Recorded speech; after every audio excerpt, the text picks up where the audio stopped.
Saksi mahkota dalam sistem peradilan pidana Indonesia.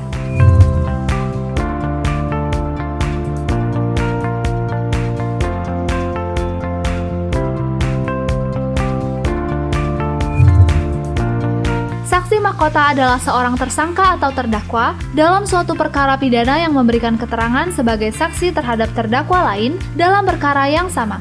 Saksi mahkota biasanya digunakan dalam tindak pidana yang dilakukan secara bersama-sama ketika alat bukti lain masih terbatas dan keterangan dari salah satu pelaku diperlukan untuk mengungkap peran pelaku lainnya. Dalam Undang-Undang Nomor 20 Tahun 2025 tentang KUHP, saksi mahkota diatur dalam pasal 22 dan 73. Pengaturan mengenai saksi mahkota berkaitan dengan perlindungan hak tersangka, terdakwa, korban, dan saksi dalam proses peradilan pidana. Penggunaan saksi mahkota juga biasanya dilakukan melalui mekanisme splitsing atau pemisahan berkas perkara, sehingga seorang terdakwa dapat memberikan keterangan dalam perkara terdakwa lainnya, umumnya dengan peran lebih ringan dan mendapat keringanan tuntutan. Untuk kepentingan penyidikan, penyidik dapat menetapkan tersangka sebagai saksi mahkota untuk membantu mengungkapkan keterlibatan tersangka lain dalam perkara yang sama. Dan dalam menetapkan saksi mahkota, penyidik berkoordinasi dengan jaksa penuntut umum dan dituangkan dalam berita acara. Pasal 22 menegaskan bahwa setiap proses penegakan hukum harus menjamin perlindungan hak asasi manusia, asas praduga tidak bersalah, serta perlakuan yang adil terhadap setiap orang yang berhadapan dengan hukum. Saksi mahkota dalam penuntutan.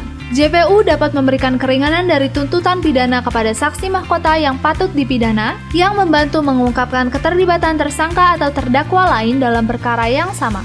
Tersangka yang akan dijadikan saksi mahkota bersama advokatnya dipanggil untuk melakukan negosiasi serta membahas isi kesepakatan dari perjanjian saksi mahkota.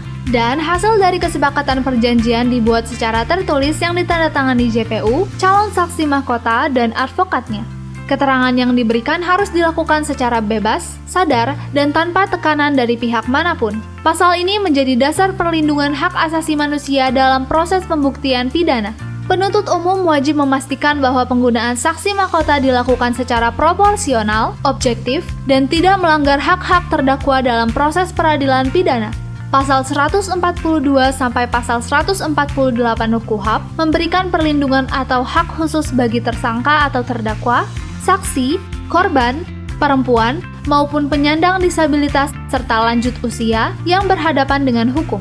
Hal ini menunjukkan bahwa pembaruan KUHP baru tidak hanya berorientasi pada penghukuman, tetapi juga menjunjung nilai kemanusiaan dan keadilan yang bermartabat. Perbedaan saksi mahkota dengan justice collaborator. Meskipun mirip, keduanya berbeda. Saksi mahkota adalah pelaku yang bersaksi untuk pelaku lain, sedangkan justice collaborator adalah pelaku yang bekerja sama dengan penegak hukum untuk mengungkap kasus, namun belum tentu menjadi saksi di persidangan untuk terdakwa lain. Saksi mahkota merupakan bagian dari praktik pembuktian dalam sistem peradilan pidana Indonesia.